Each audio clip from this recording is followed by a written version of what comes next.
Ladies and gentlemen, welcome back to Hash&Harvest Farms, where we are experiencing the most explosive growth that I've ever seen on some figs.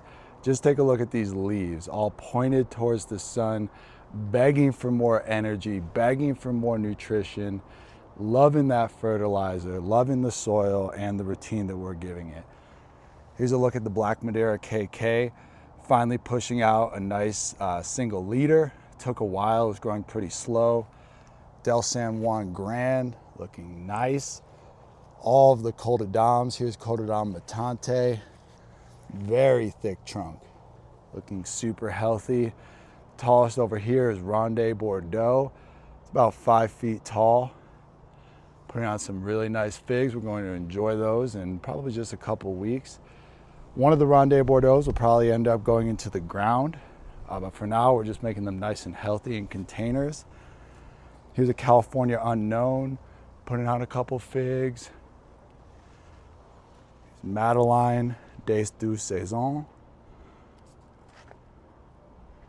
And then the Olympian, just loaded up from top to bottom. We've already enjoyed many figs off of the Olympian.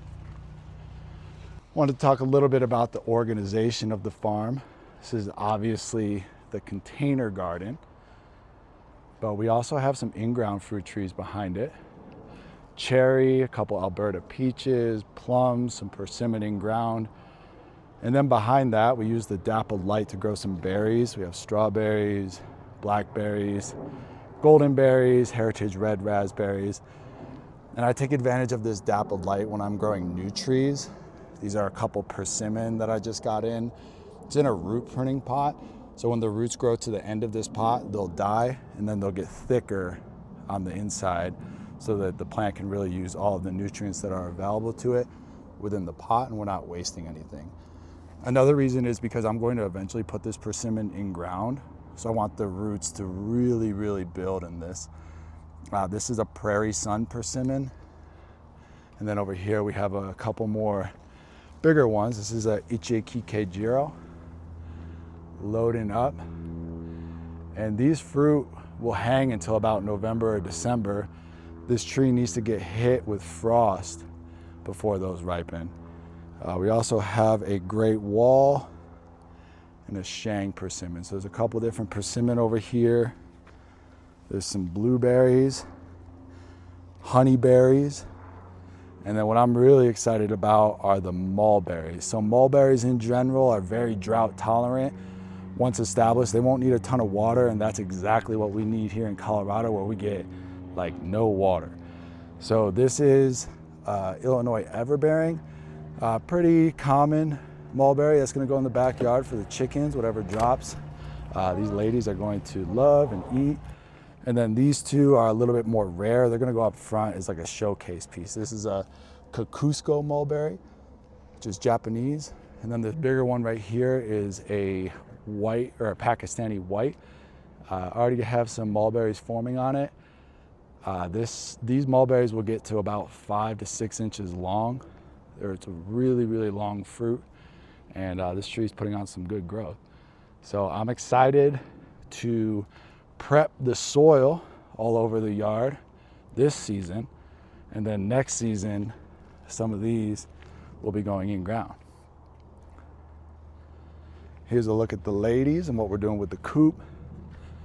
We have some drought tolerant perennials up here, like a Junga, sedum. It's hard to see with the shadow. And this is like the hummingbird trumpet vine. Some bees balm, Russian sage, I believe, and some ground covers that didn't make it. But these ladies are in full production. We're getting eggs every single day. They're a beautiful gold egg with a ton of beta carotene, omega-3s, and all the healthy stuff that you should get in your grocery store eggs, but you just don't. Here's some grapes. Had to add a couple lines of trellising. Again, the whole goal here is to keep the grapes off of the coop. I don't want to grow them into this hardware cloth like I see a lot of people do. I want a nice gap here for airflow. I think when grapes grow into chicken wire or hardware cloth like that, it's not good for the coop and it's not good for the grapes. They kind of like girdle themselves. So the plan here is keep growing these up and eventually get them up on these power lines. I think that that'll be really fun. Electrified grapes going through the sky. Here's a Chicago Hardy fig that we have in ground. Doing wonderful. Again, in ground is more of a long-term investment. The containers will fruit a lot faster, but in ground you can sustain that forever. You'll have figs feeding you for the rest of your life if you just get it established. Back here is a couple more persimmon that are in ground. It's a Yates, which is a North American persimmon. Then this is a peach that I did from seed from the Palisade peaches. Those of my friends in Colorado know all about the Palisade peaches. I ate about 60 of them to get this bad boy from seed. Here's our in-ground bed. This is the side that we kind of did lazy. This is stuff that you would normally trellis, but we just wanted to put it in the ground. Sweet potatoes, brassicas, and a whole bunch of salad greens that we're going to harvest probably this weekend. For those of you wondering why we have a shade cloth over our salad greens, my phone just overheated, not even being out here for 10 minutes in the Colorado heat, 92 degrees. Got to keep everything protected. Shade cloth did just come off of these. They're exploding with growth. These are 7-foot T-posts that we have trellised up.